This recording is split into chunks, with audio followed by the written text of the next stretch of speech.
to tell you how I solidified my purpose in this profession, this sort of mission that I have. And it's called The Story of Esther.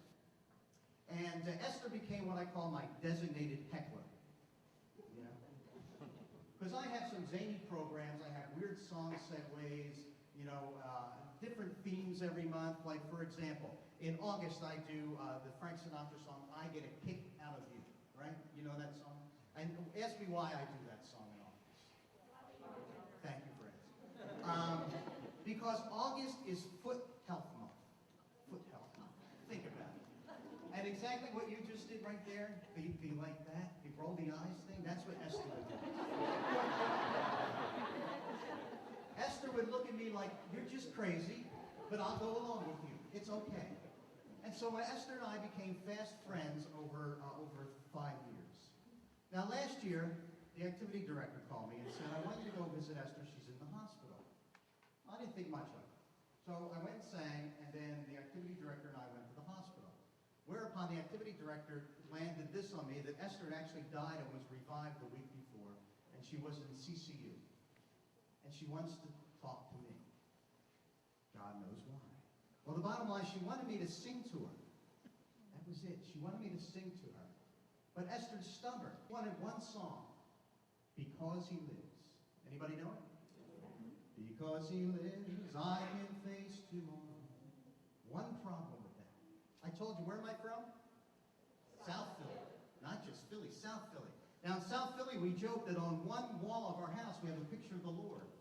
And on the other wall of our house, we have a picture of Frank Sinatra.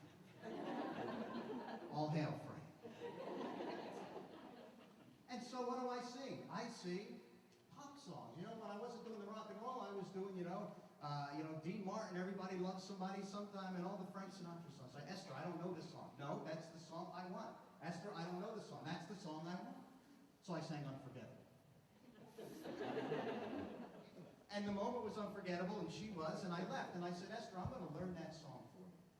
I'm going to learn that song. And I have a little recording studio at home, and I learned it.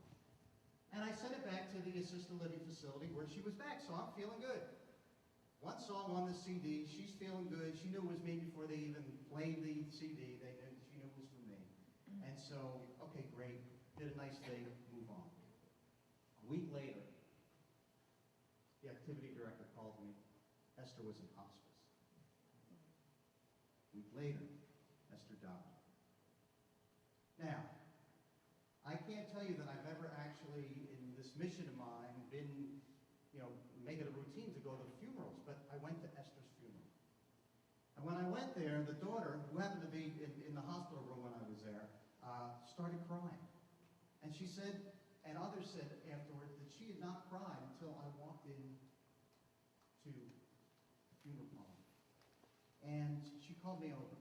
And she said, did you hear about my mother's last day of life? And I said, no. Of course, you could figure out how I'm preparing for this as well. Like, what's she going to tell me? Well, evidently, her whole last day of life, they played my CD with one song, one 3-minute song, over and over, Because She Lives. Until the point that the daughter actually knelt down next to her mom and started singing with her into her ear. And Esther died that day.